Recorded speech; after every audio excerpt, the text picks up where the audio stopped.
बात उस हवा की जो बेहद जहरीली हो चली है, खासकर उन महानगरों में जहां लोग अपने गांव की साफ हवा को छोड़कर बेहतर जिंदगी की आस लिए जहरीली सांस लेने को मजबूर हैं, क्योंकि उस शहर का हिस्सा हो जाते हैं।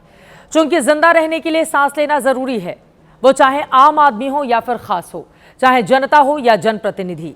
ऐसे में हमारे माननीय सांसदों को भी अब दिल्ली की गंदी हवा की चिंता देर से ही सताने लगी है, क्योंकि दिन भर एयर प्यूरिफायर से सजे कमरे में वो रह नहीं सकते। लिहाजा देश की संसद में आज प्रदूषित हवा पर बातचीत हुई है। सुखद बात यह है कि बात बात पर भिड़ने वाले पक्ष और विपक्ष दोनों तरफ के सांसद कम से कम इस मुद्दे पर एक राय नजर आए। नेता विपक्ष ने मुद्दा उठाया और संसदीय कार्य मंत्री ने उनके सुर में सुर मिला दिया। लेकिन सवाल तो यह है कि क्या संसद से साफ हवा का रास्ता निकल पाएगा या फिर बहस की रस्म अदायगी भर आज की वो तस्वीरें रह जाएंगी। इसका विश्लेषण बस थोड़ी देर में हम करने वाले हैं। अभी आप दिल्ली और आसपास के शहरों की जहरीली सुबह का दीदार कीजिए।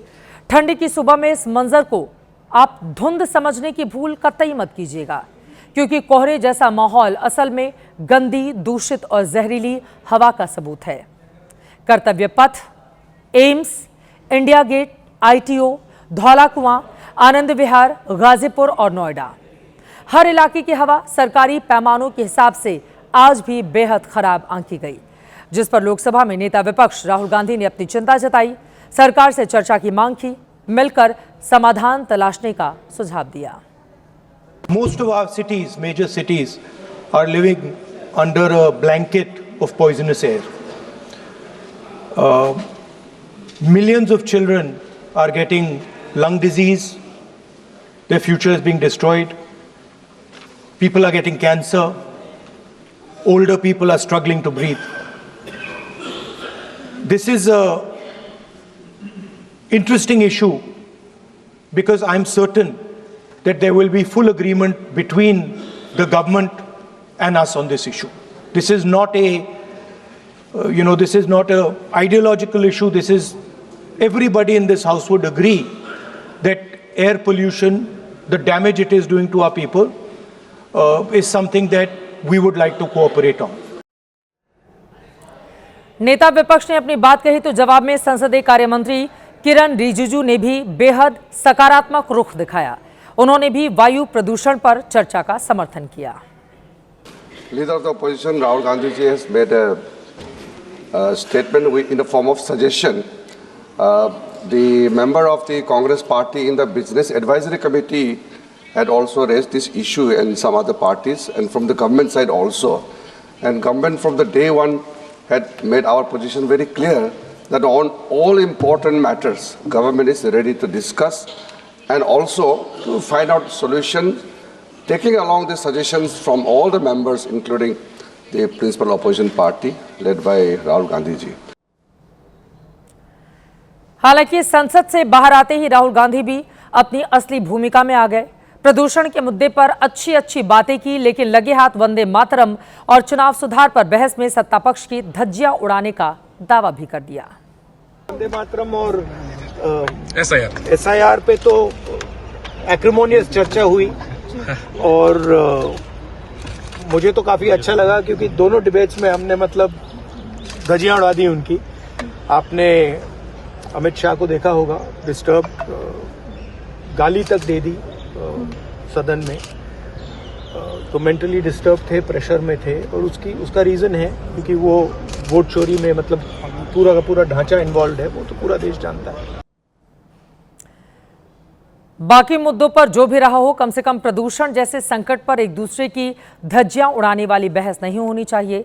इस समस्या के समूल नाश के रास्ते तलाशे जाने चाहिए। वैसे एक दिन पहले ही देश के पर्यावरण मंत्री भूपेंद्र यादव ने भी साफ आबोहवा के लिए सरकारी प्रयासों की जानकारी दी थी। इस वर्ष जनवरी-नवंबर की अवधि में दिल्ली का औसत AQI जो 2018 में 213 था, वो कम होकर के 187 हुआ है। 2025 के दौरान दिल्ली में एक भी दिन AQI 450 नहीं हुआ है। देश के पर्यावरण मंत्री के मुताबिक इस साल दिल्ली में एक भी दिन AQI 450 से ज्यादा नहीं हुआ है, यानी प्रदूषण का स्तर गंभीर नहीं हुआ। लेकिन आज भी दिल्ली के जो हालात हैं उसे हवा में प्रदूषण मापने के पैमाने पर अब बहुत खराब कहते हैं। प्रदूषण को एयर क्वालिटी इंडेक्स यानी हवा गुणवत्ता सूचकांक के आधार पर मापते हैं। इसे संक्षेप में AQI कहा जाता है। AQI 0 से 50 रहे तो हवा अच्छी मानी जाती है। 51 से 100 के बीच AQI को संतोषजनक माना जाता है। AQI 101 से 200 के बीच रहे इसे मध्यम श्रेणी की हवा मानते हैं। 201 से 300 के बीच खराब माना जाता है। 301 से 400 के बीच AQI हो इसे बेहद खराब मानते हैं। AQI 401 से 500 के बीच दर्ज हो तो इसे गंभीर हालत मानते हैं। और सच यह है कि आज भी दिल्ली की हवा बेहद खराब वाली कैटेगरी में आंकी गई है। ऐसे में यकीनन मेरे समय की हवा बनाम तेरे समय की हवा पर बहस नहीं होनी चाहिए। बहस के नाम पर जुबानी जमा खर्च भी नहीं होना चाहिए। अगर सांसदों की नीयत साफ है तो सही मायने में साफ हवा की नियति तक पहुंचने की सच्ची कोशिशें सभी को मिलकर करनी होंगी। क्योंकि हकीकत यह है कि स्विट्जरलैंड की air quality technology company IQ air की 2024 की सालाना रिपोर्ट के मुताबिक दिल्ली दुनिया की सबसे प्रदूषित राजधानी बनी हुई है, जबकि दुनिया के 20 सबसे प्रदूषित शहरों में से 13 शहर भारत के ही हैं। स्विट्जरलैंड की रिपोर्ट के मुताबिक भारत से प्रदूषित शहरों में दिल्ली का नंबर दूसरा है। भारत में वायु प्रदूषण एक गंभीर खतरा बना हुआ है। इससे लोगों की औसत उम्र 5 साल कम होने की आशंका जताई जा रही है। 2024 की लैंसेट प्लेटिनरी हेल्थ स्टडी के मुताबिक 2009 से 2019 के बीच सालाना करीब 15 लाख मौत का रिश्ता वायु प्रदूषण से है।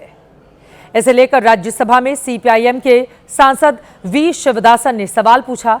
उन्होंने वायु प्रदूषण में भारत की वर्ल्ड रैंकिंग पूछी तो इसके जवाब में पर्यावरण राज्य मंत्री कीर्तिवर्धन सिंह ने जो बताया उसे आपको गौर से सुनना चाहिए। मंत्री महोदय ने संसद में बताया है कि तमाम संगठनों की ओर से जारी वैश्विक वायु गुणवत्ता रैंकिंग किसी आधिकारिक संस्था की ओर से नहीं की जाती। WHO की एयर क्वालिटी गाइडलाइन भी सिर्फ सलाह है। कोई देश उन नियमों को मानने के लिए बाध्य नहीं है। हर देश अपनी जरूरत, भौगोलिक स्थिति और परिस्थिति के हिसाब से अपने मानक बनाता है। भारत सरकार भी किसी तरह की बाहरी रिपोर्ट के आधार पर नीति नहीं बनाती। भारत ने खुद national ambient air quality standards यानी कि NAAQS का गठन किया। यह संस्था 12 मानकों पर काम करती है। तो सरकार ने स्विट्जरलैंड की IQ एयर की ग्लोबल रिपोर्ट को हवा में उड़ा दिया है। लेकिन बड़ा सवाल यह है कि दिल्ली और देश की हवा साफ कब होगी? सिर्फ हवाई बातें ही की जाएंगी, बहस ही की जाएगी, या फिर वास्तव में कुछ ठोस काम इसे लेकर किया जाएगा?